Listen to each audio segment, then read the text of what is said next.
Jelajahi cara baru mendapatkan informasi. Download Metro TV Extend sekarang. Pemirsa, Polres Metro Depok menangkap AAB terduga pelaku pembunuhan mahasiswa UI berinisial MNZ. Aparat mengamankan senjata tajam pisau lipat yang digunakan pelaku untuk menikam korban. Kasus pembunuhan terhadap korban berinisial MNZ yang tak lain adalah adik tingkat AAB di Fakultas Ilmu Budaya Program Studi Sastra Rusia Universitas Indonesia. Kita akan membahas lebih lanjut bersama kriminolog Adrianus Meliala. Selamat sore Pak Adri. Selamat sore, Mbak. Baik, salam sehat Pak Adri. Berdasarkan hasil penyelidikan sementara, motif pelaku ini ingin menguasai harta korban akibat pelaku terjerat pinjaman online. Lalu mengapa alasan ekonomi ini bisa mendorong pelaku nekat membunuh adik tingkatnya?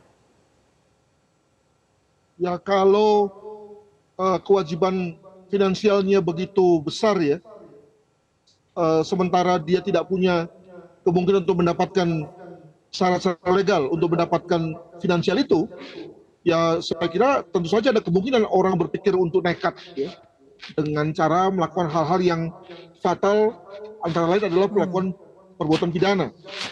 Nah, tentu dalam hal ini yang akan kemudian dia cari sebagai kemungkinan ya mendapatkan uang adalah lingkaran sosial yang terdekat bagi dia.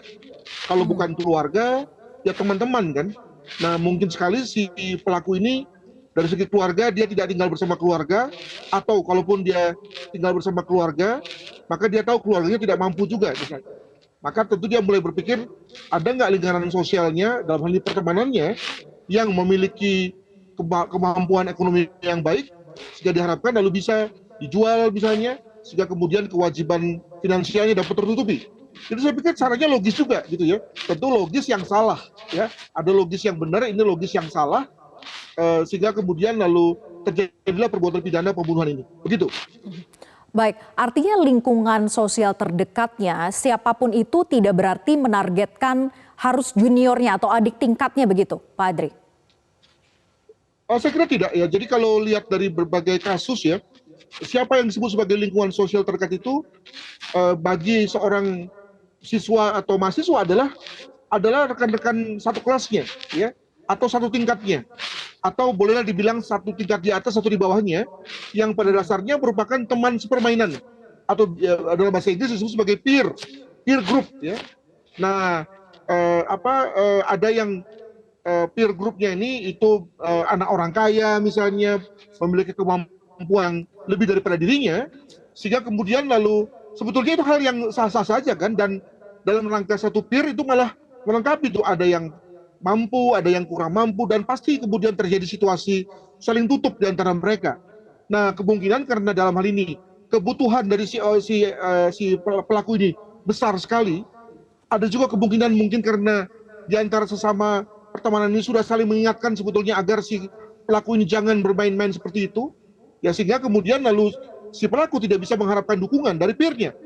Maka terpaksa dia kemudian melakukan satu cara pidana guna mendapatkan sesuatu dari peernya tersebut.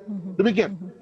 Ya, kebutuhan yang mendesak sehingga membuat pelaku nekat untuk melakukan pembunuhan di lingkungan terdekatnya.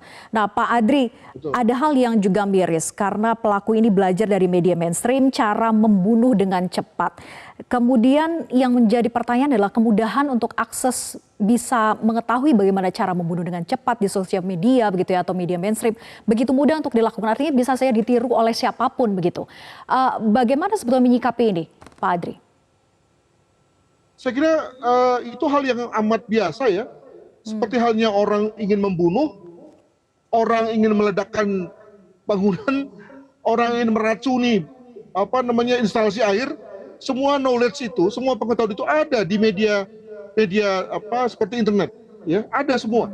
Tinggal kemudian kita sebagai orang yang mendapatkan pengetahuan itu, lalu kemudian menyaringnya, memfilternya untuk tujuan-tujuan yang baik.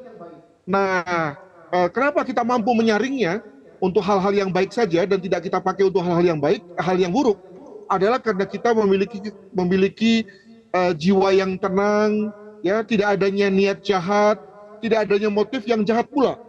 Nah, ketika kemudian jiwanya sudah jiwa bergejolak ya, karena tadi niatnya buruk, motifnya pun buruk, maka knowledge atau pengetahuan yang diperoleh dari berbagai sumber tersebut, itu bisa jadi pisau yang berbahaya, senjata yang berbahaya. Karena tadi dapat dipergunakan untuk mengorbankan orang yang merupakan lingkungan sosial terdekatnya. Dalam hal ini adalah teman-teman satu prodinya, ya. Jadi sekali lagi amat tergantung pada kita sebagai penerima atau pengolah knowledge itu, ya mau kita apakan knowledge itu. Knowledge itu sebetulnya netral saja, ya, tergantung kita sebagai orang yang mengolahnya. Demikian. Baik, dengan adanya niatan belajar terlebih dahulu melalui media mainstream, kemudian senjata yang sudah disiapkan, artinya memang ini bisa disimpulkan pembunuhan terencana begitu Pak Adri? Saya kira ya tentu nanti pembuktian yang akan sampai ke situ ya. Kalau misalnya yang bersangkutan itu sudah misalnya menunggu korban, ya, mengajak korban untuk datang ke kamarnya, lalu kemudian sudah menyiapkan pisau, ya, lebih daripada itu sudah menyiapkan plastik untuk sampah. Itu semua sudah lebih dari cukup untuk sampai pada satu kesimpulan bahwa pelaku memang sudah merencanakan perbuatannya. Jadi saya kira kita sampai pada indikasi-indikasi saja. Soal kemudian konklusinya itu diserahkan pada penyelidik maupun penuntut umum terkait dengan hal ini. Namun kalau lihat dari hal-hal yang dikemukakan tadi, rasanya sih sudah sampai pada konteks persiapan. Demikian. Indikasinya sudah menunjukkan ini adalah pembunuhan berencana, tapi kita tunggu bagaimana hasil penyelidikan dari pihak kepolisian. Terima kasih Pak Adrianus Meliala sudah bergabung bersama kami di Metro hari ini. Selamat sore. Terima kasih, sama-sama.